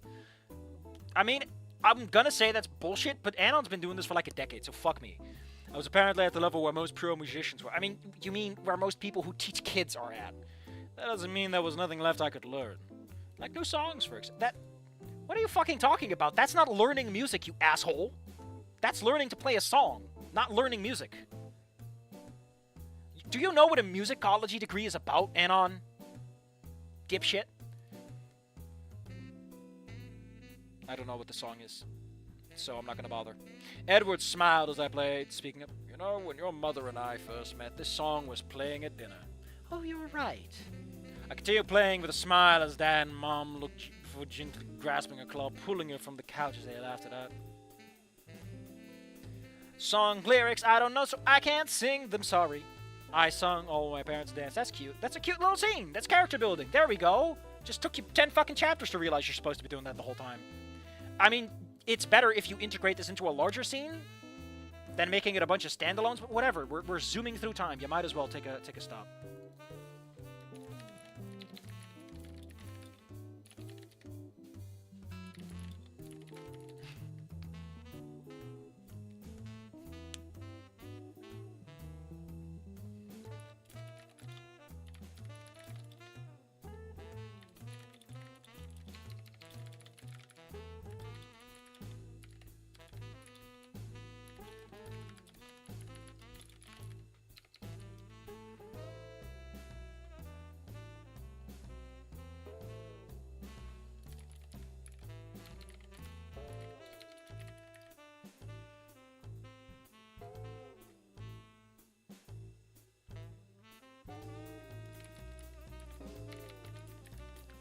Why am I thinking about Shuriken and credit cards now? I need to stop talking to people. By the time Olivia and I were 15, hell yeah, Anon, congratulations, you are now 32! Actually? Yeah, he's 32. By the time Olivia and I were 15, we did finally need to see what the form of work. Why are you phrasing it like this? Holy shit. Me, Mom, and Dad simply sat... Why don't you just say the whole family sat on the couch? Wide-eyed and taking in the details of a painting. Where are you going to begin? Here's the thing. If this is like the big thing, don't describe it too much, right? Like, the reason in the game the painting is a bit meh is because it's supposed to be interpreted. We're supposed to see, like, this vague recollection of this man. I don't know. If you don't know how to do a good debate, then just use summarizing language. Summarize the debate. Don't write it out. You'll look like a fucking clown. It's something I have to do sometimes because, you know, I'm like, I can write this, I can be smart. And it's like, no, you can't be sappy. Stop. You'll just embarrass yourself. The first thing one would note, and considering this guy doesn't know how to write and seems to have no real understanding, I don't think he could actually describe a decent painting. The first thing one would notice was an apple on the table, probably the single most realistic thing, the simple, most simplistic thing that one would draw for a school project. Very realistically beautiful done, of course, but very simple. Yet, although that was the first thing one would notice, it was not the focus. I feel like this should be a bad painting, you know, show progress, show that she has to grow a little bit, or maybe she has insecurities, you know, something like that, you know, the character shines through. However, I like the idea that she's just trolling you with a very realistic apple and it's not even the fucking point of the painting. That's a good shitpost. My painting is a fucking shitpost and you'll love it. You know, though that was the first thing one would notice, it was not the thing one would focus on for long. That was given to the entire background. It's not really the background at that point, is it? A landscape filled to the brim with nonsensical objects. Although surreal, was incredibly familiar, especially to us. Because everything was significant to Olivia. The Dodge in Joe's garage, driving down a winding road of dark particles. A distant and familiar green dinosaur's headbutting the floor after falling off of his bed. I don't think you shitposting on all your friends is going to be that impressive. Like, you have to remember that the thing that makes Olivia's painting so beautiful is that it's this panorama of the city. It's not personal. Like, a very personal painting like this has a real big hill to climb. You have to communicate a lot very quickly, where people are like, why are all these random fucking characters in here? Why don't you just make a fucking webcomic at this point, Olivia? Make a webcomic. You know you want to. You know you want to. I know it's a dying industry at this point, but you know you want to. The meteor... We're all speechless. Olivia, having assumed that we didn't like it, onto be immediately. I mean, we already did this. Don't do this again. We didn't just... Yes, because everything fucking works out in this universe. Nothing bad ever happens, and no one actually has to fucking work for anything. Things just happen, and we skip over the hardships. We skip over the character building, over the moments where people have experiences. Who needs that? Why show Anon overcoming his... He does, I guess, but he just kicks someone's ass, and it's like, no one fucking cares. There's no struggle. And I get it. If you're just gonna do that, then just do that. Okay? Become a Dobson, Olivia. Oh. Why the hell do you have to bring that up? Why do you have to bring a fucking Dobson, you asshat? Oh. Ooh.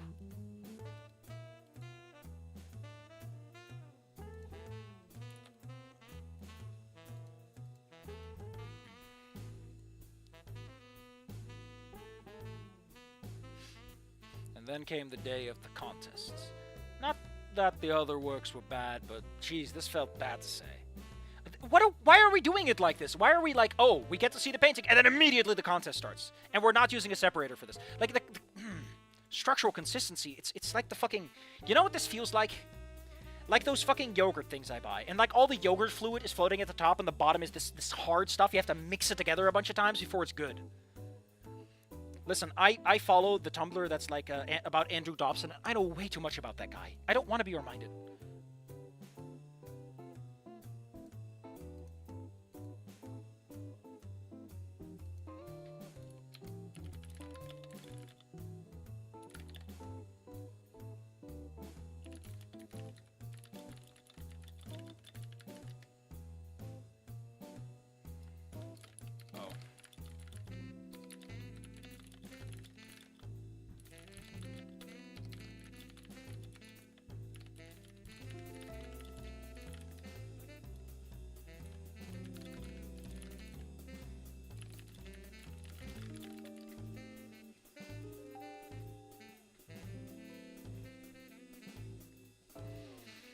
God damn it.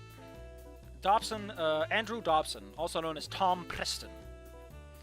A guy with a very weird history. He's no longer on the internet as far as I can tell. The baby blue. Yeah! He made himself a blue bear because he's embarrassed about his bald head. Like, what a fucking weirdo.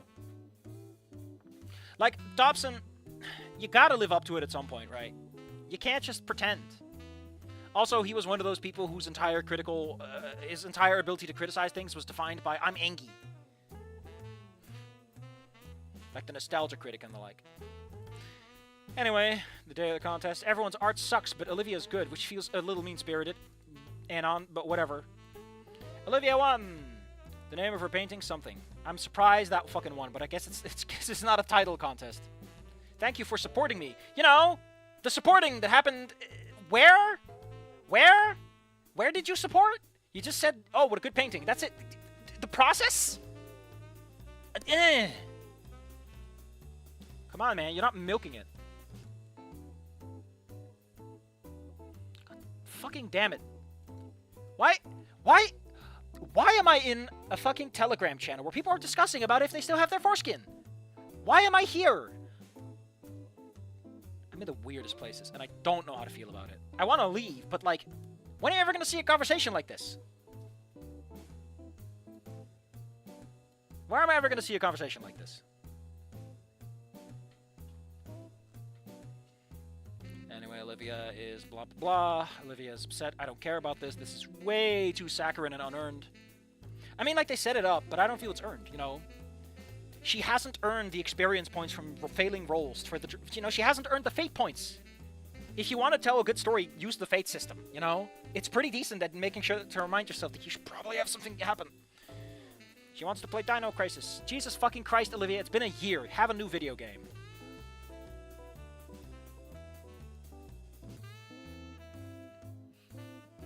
The Semitic gnomes haven't gotten them yet. How did we get here? Achievement get! Safi's weirdest tangent yet! You don't even want to know, like, what reaction stickers are currently being thrown around in that one.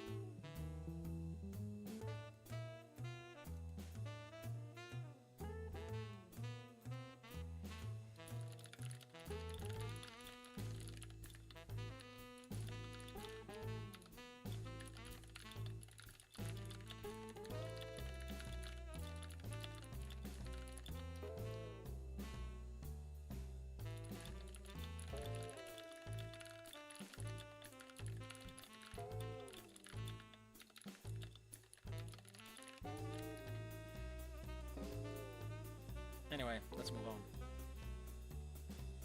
I woke up the next day with a knock on the door. Mom probably oh wait, I should probably oh, we don't have much longer. We're almost there. Olivia's about to become legless. Legless in Seattle. So I guess what we're doing is I guess the plan is to give Olivia a high moment and then cash in all that good spirits by fucking her legs up. That's mean. But you know what? It's a fucking plot. Hell yeah! I woke up the next day with a knock on the door. Mom probably dealing with the laundry as her muffled voice called through the door. Hannah, can you wake Olivia for breakfast? Ed's going to take her to her appointment, and then he'll bring you both to the mall. I smile at that. Stop smiling, that's not funny. A sure thing. Clambering out of bed. You're 15 and tall, Anon. You don't climber out of bed anymore.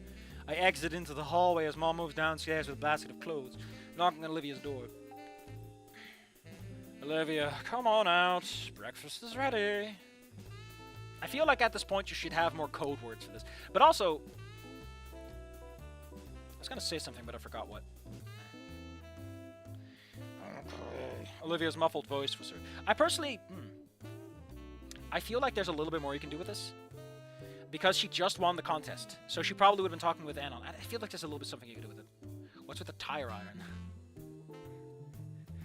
Olivia, I would like that. Like, she exits the contest and someone is, like, really pissed off that she won. Like, who the fuck is this girl?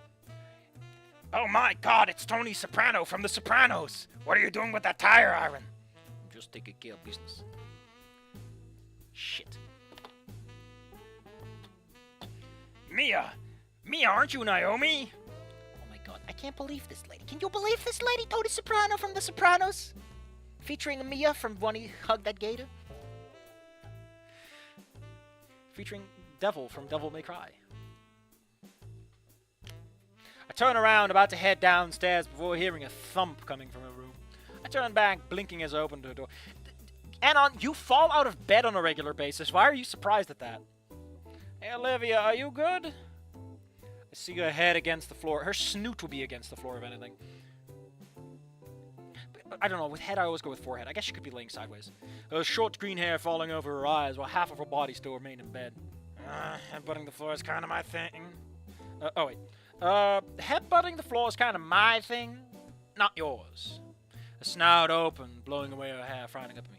I know that, just, She shifted, gasping as the rest of her body fell forward, flopping onto the floor like a fish as she rolled over, staring at the ceiling. Here's the thing. If her legs don't work, she would be able to turn around, right?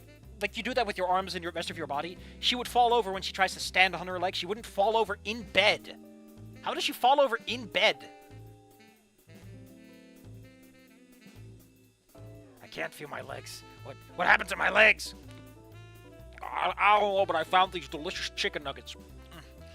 They're a little dinosaurian flavor, but, you know, everything tastes like chicken if you fry it long enough. She shifted, gasping as the rest of her body fell forward, flopping onto the floor like a fish as she rolled over, staring at the ceiling. Guess the headache had her disoriented or something. And she's fringing on unconsciousness. This is the point where you use concussion. This is where the concussion care comes in. I fully enter. Don't ever describe you entering a room as I fully enter. When someone's on... I fully enter Olivia's bathroom. Bathroom? Bedroom.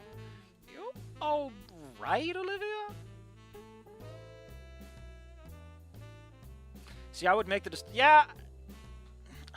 I mean, Anon wouldn't know. That's fine and everything. But I do feel like, given the situation, you would take this a bit more seriously. She paused for a moment. Hell yeah, we're back to pausing.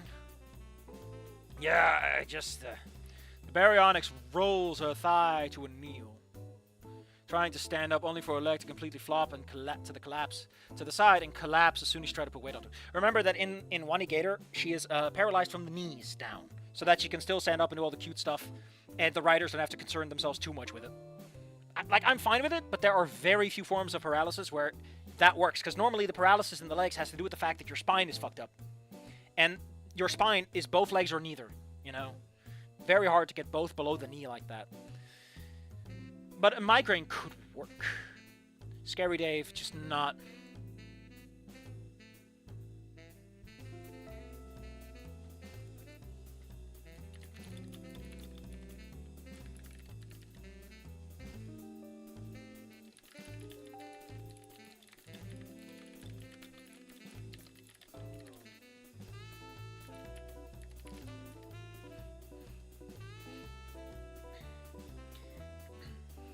I moved to help her, offering both of my... I hate this so much. Ugh. We talked about Dobson and foreskins. Yeah, we're going places today, buddy. High five. I'll pull you up. She nodded, grabbing hold before I lifted her up to her 2 feet with ease. Olivia briefly looking at me with a smile as I let go. Why the fuck are you letting go?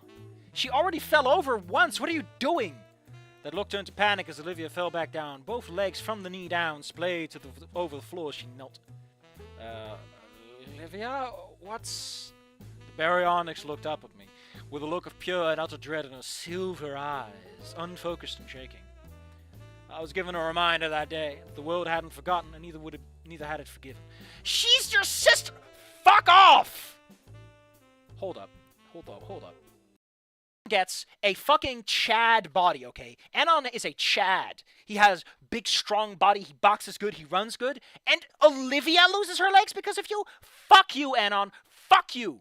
Fuck you with a bad dragon dildo that's just a couple of sizes too big. Oh no, my sister, my fucking sister I've known for over a decade. Her legs don't work. Must be my fault.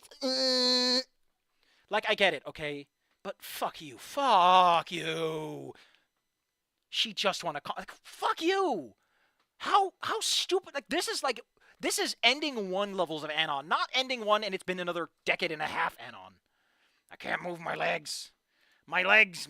I can't see without my glasses.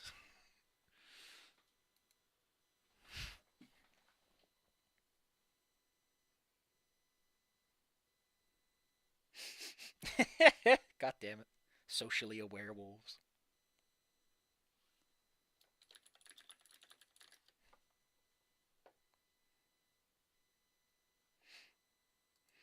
What are the comments on this? What a cliffhanger.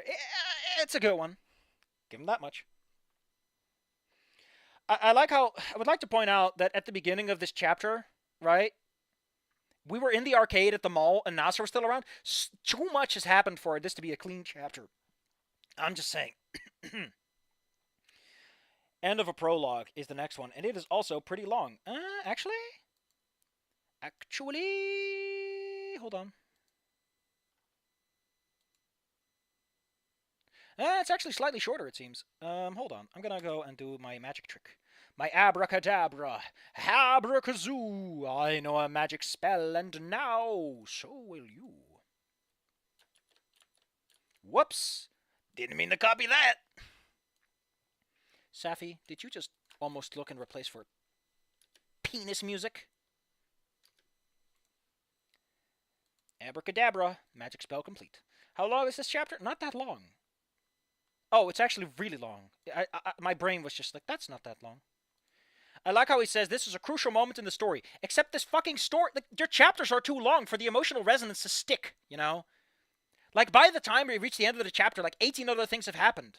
Like, how can I give a shit about Anon and Olivia, about Nasser and Olivia getting into a relationship if in the same chapter he wins a contest, we meet his parents, Anon has a breakdown, Anon thinks he's chill, she enters a contest, she wins a contest, her legs stop working. So much happens in one chapter. I can't feel emotional compartmentalization at this point.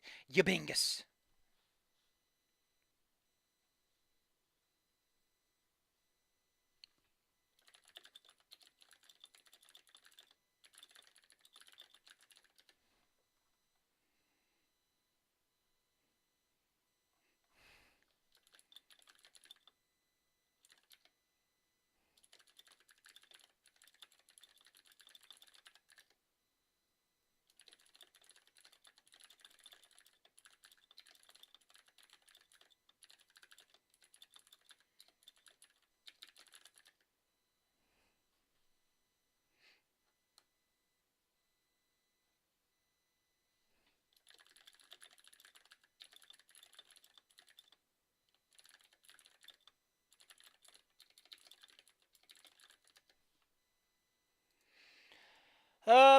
Shall we do a little bit of chapter 11? Because I got time, and, you know, I kind of feel like it.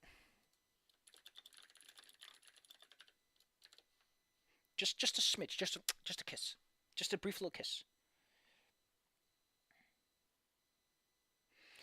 When Safi says abracadabra, it's fine. But when I do it, the world is ending and Voldemort is smiling. Yeah, fuck those guys, right? Am I right, gamers? What the fuck is this?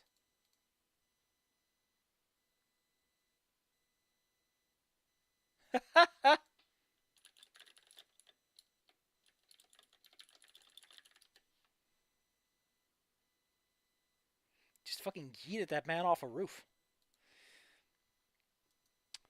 We got one vote for yes, but we don't listen to one vote. One vote is not a democracy. That is a tyranny, and I won't listen.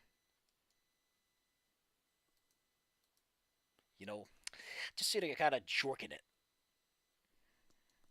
You know, my mac and cheese. What does that even mean, Safi?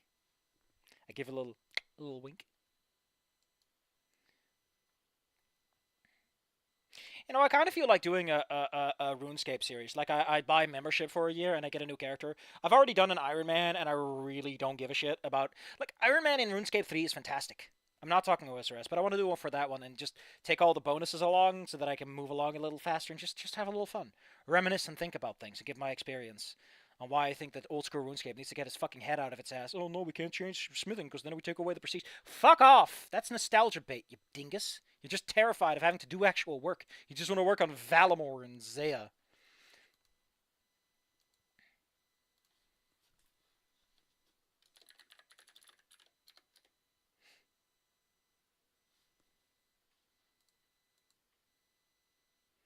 Well, we got 3 votes and someone said no. I don't know who said no, but they do have a point. We'll have to wait a week then. But that's fine. That's fine. It would only be like 30 minutes or so. 50 minutes maybe. Depends. Where do we start at this new chapter? We took Olivia to figure out over the week. Oh, so should we just bypass everything? Oh, wow. This is exactly how that works, yeah. This is how this works.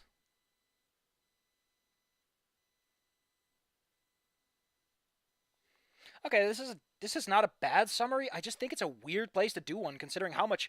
Like, the last chapter has been just Olivia's relationship with Nasser, Olivia's relationship with Nasser, Olivia's art contest, Olivia's legs. Like, Anon is really tangentially related to this stuff. And then we just summarize one of the biggest moments in Olivia's life, like her parents are dead, and now she's in a wheelchair. Like, what the fuck?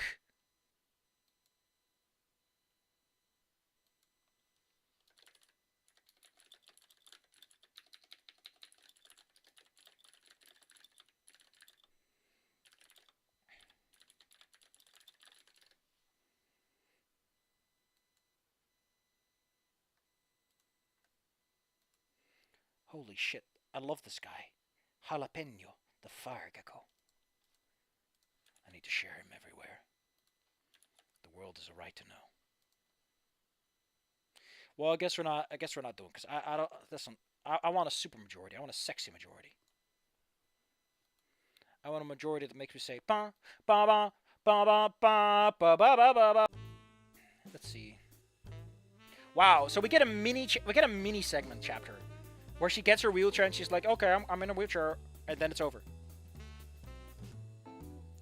What the fuck do you mean the look she gave at her parents' funeral? That's been a decade ago. And she was like, what, a little... What the hell? I love how this story is just completely incapable of processing the age of its own characters.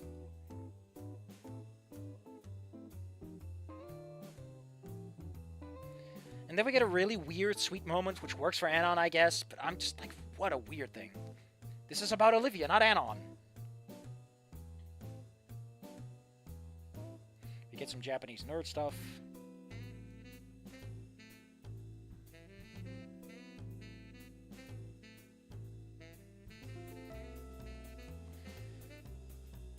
Oh, Mrs. Oh, that's interesting. Mrs. Oak Private isn't accommodating for Olivia, neither is our own house, so they're moving to Folk Caldera to get her to someplace that's more wheelchair friendly. That's so neat. That's actually pretty clever. As a means of getting something to happen. And hey, that means we get rid of all those other fucking characters I didn't care about that barely got developed. Hell yeah. A little bit of comfort for your gore character. What the hell?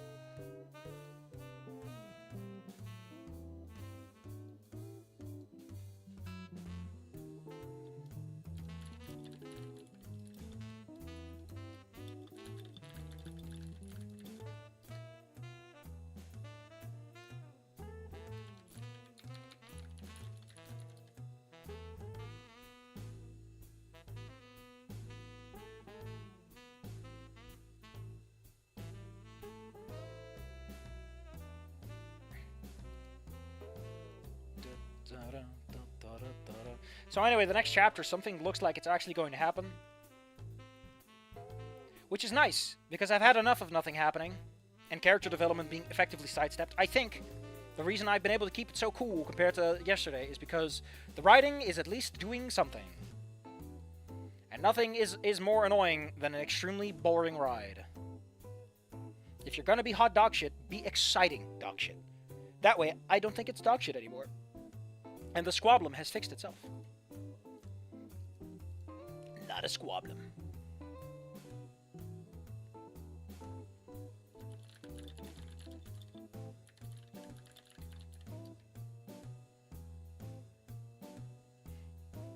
Well, I think we're done.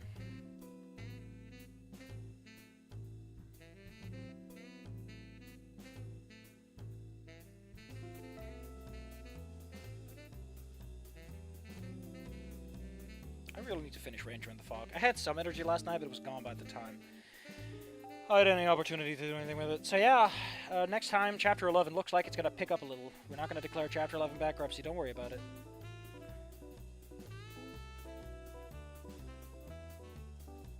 Also, since we're going back to Volcano High, that means that Chapter 12, by definition, is probably going to involve some cast we're more familiar with. We're getting from nothing to somewhere. Yeah, baby! I mean, of course he's improving. Let's look at the timeline on this.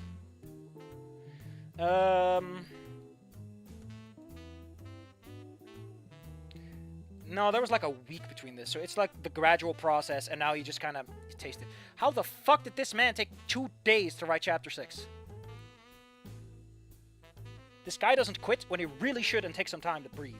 Although it did take him apparently several months to write Chapter 23, which is relatable, because understandable, because I did look at it. I was like, this is done, as far as I can tell. Like, this guy's given up on it.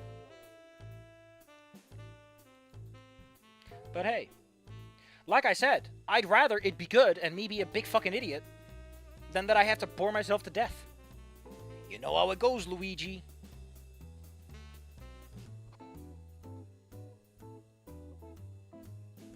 Mario, do not enter Luigi's room.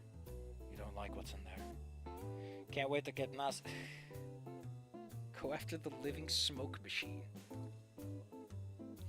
And it's not healthy to date someone just so that you can, by proxy, be dating their brother. That's just weird, man.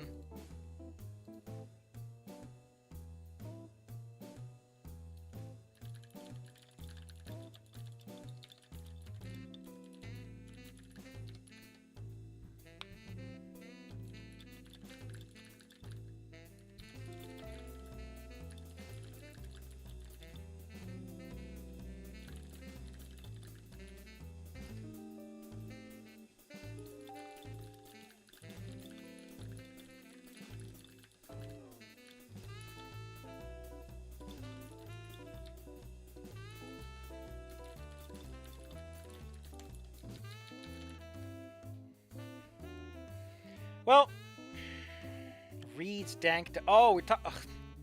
You know what? You know what? You know what? I'm done. I'm done. You do not deserve my brilliant intellect. Come back next week. Come back fucking next week, and see if I'll have any shred of mercy for the lot of you. I just might. I just might. I just might. At least Anon can actually smoke Karth. Yeah, he can smoke Karth, because he's a proper, he's a dino boy now. What a weird thing to think about. Will he though? It's a whole conversation, ain't it?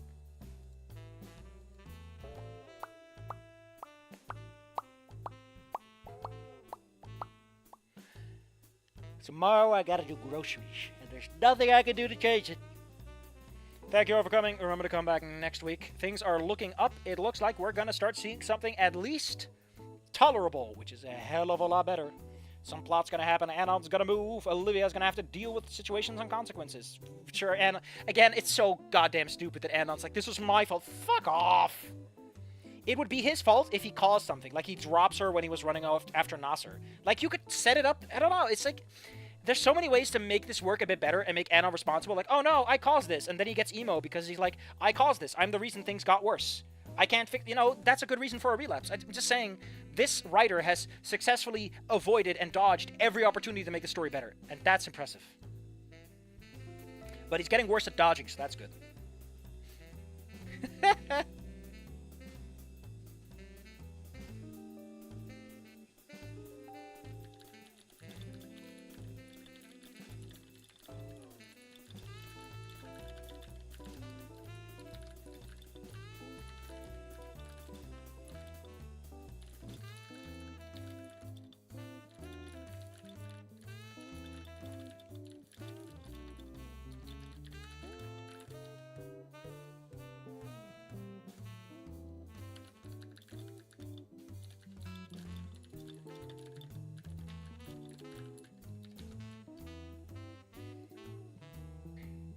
Anon has to learn the Pimpan technique to fight Mia's universe.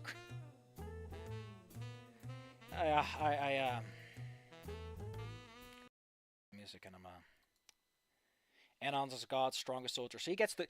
Anon is God's strongest soldier, so he is given the greatest challenges. Olivia can no longer walk. Olivia gets her heart broken by Nasser because Nasser dates, Stella becomes blind. Fang kills the school. Reed gets killed by his car. Oh, Anon must suffer the worst of fates while he is an absolute Chad and his body is perfect. Everyone around him dies, but he's fine. What if... Yeah, that's a hell of an idea. We'll see soon. No, we won't see soon enough because they're 15 to 16 years old. So, yeah, it's the end of the year, so they're like 16. So it's a year or two before we see them. So, you know...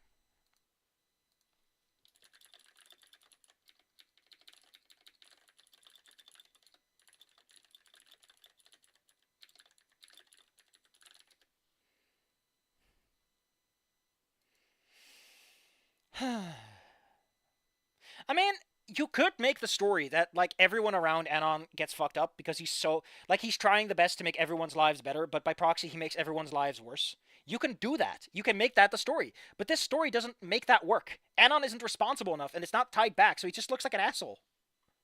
Larsa goes on a rampage because someone called her Latinx. Yeah, apparently, a lot of Latino, they either don't care or they find it kind of rude, because it's like, that's not how the language works, buddy. Also, why is it an X? Why aren't you using another vowel? You know, like Latinu or Latini. Why an X?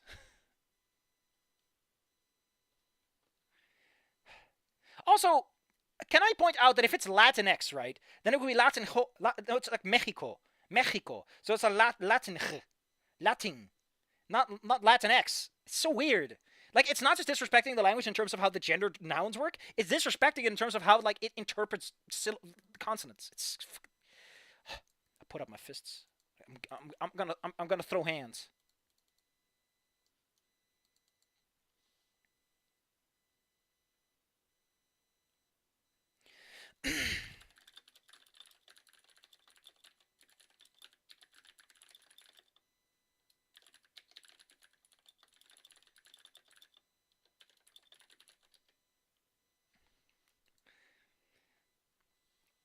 Anyway. Mostly be because I thought it was...